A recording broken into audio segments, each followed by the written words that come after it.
Бәріңізге сәлем достар, каналыма қош келдіңіздер. Менің есімім Айдана. Сіздерге бүгін осындай шоколадтан жасалған тәтті десерттердің рецептісімен бөлісетін боламын. Тәттілердің осы түрі сұранысқа ең көп ие болатын түрі болғандықтан, бұны үй жағдайында дайындап көреміз. Қалай дайындау керек екенін, темперированияны қалай жасаймыз, соны үйренетін боламыз. Хит болып жатқан тәттілердің осы түрін дастарханға қойсаңыз да болады, немесе қорапқа салып біреуге сыйлыққа берсеңіз де әдемі көрінетін болады.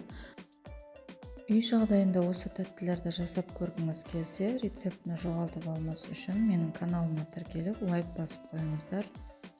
Тіркелген жандарға алғысым шексіз, үлкен рахмет. Ең алдымен керекті заттарымыздың барлығын дайындап алатын боламыз. Құлпынай, банан, құрма және құртты. Құлпынайларды жақсылап жуып, қағаз сүлгіге жайып, кептіріп аламыз. Кепкеннен кейін де беті ашық тұрғаны дұрыс болады. Одан соң бананымызды да ашып, осылай кептіріп қоямыз. Құрма және құртты да дайындап қоямыз. Құртты мен пышақпен майдалап бөліп алдым. Ең ұсақ бөліктерге 2 түрлі шоколад және сұйық май, бетіне посыпкаға осындай кондитерлік тәттілерді алып сепсеңіз болады. Арахис жаңғағы және де кокосовая стружка. Бұны қоссаңыз да болады, қоспасаңыз да болады, өз еркіңізге байланысты. Шоколадтарды микротолқынды пеште ертіп алатын боламыз. Шоколад толық еремін дегенше әр 20 секунд сайын есігін ашып, қасықпен осылай араластырып тұрыңыздар.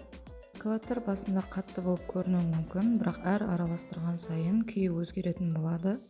Мінекей, темперированияны осылай жасасаңыздар да болады. Дайын болған шоколадтарымыздың үстіне сұйық майымызды құйып, екеуі біріккенше жақсылап араластыратын боламыз. Дайын болған шоколадтарымызға құлпынайды батырып жасайтын боламыз.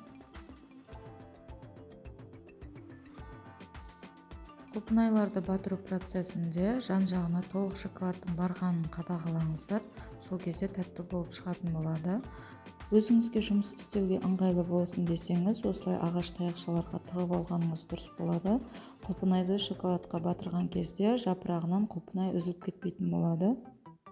Құлпынайды шоколадқа батырғаннан кейін 1-2 сілкілеп жібересіздер. Сол кезде шоколады орнығып, орнына келетін болады. Қалған бөлігі, артық бөлігі ағып кететін болады.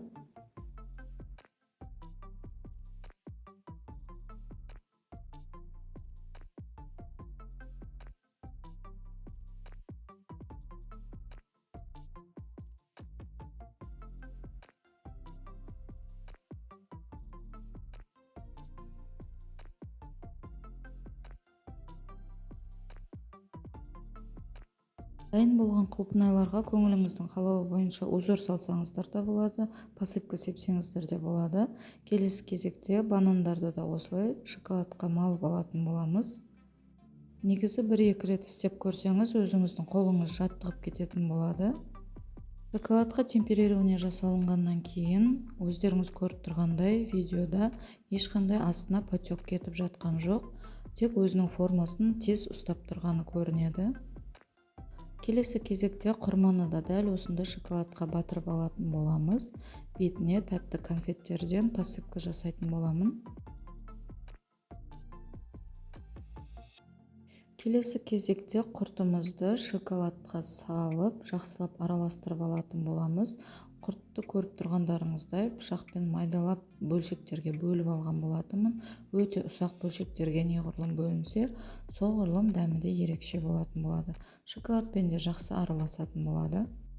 Дайын болған массамызды кондитерлік мешокқа құйып, мен осындай кекстің формаларына гүл жасап шығаратын боламын.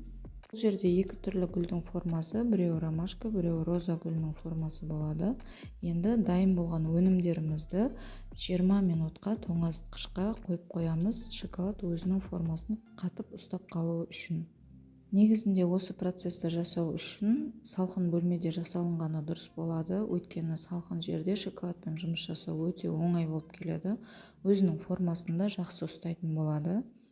Егер де сыйлыққа бергіңіз келсе, 1 тәулік алдын жасап, тоңазытқышқа салып қойсаңыз да ештеңе етпейді. Тәттілерді тоңазытқыштан шығардым.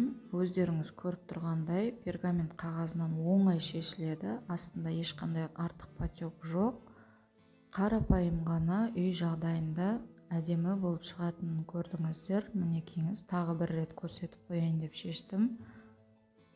Келесі кезекте тәттілерімізді арнайы осындай формаларға салып қорапқа орналастыратын боламыз.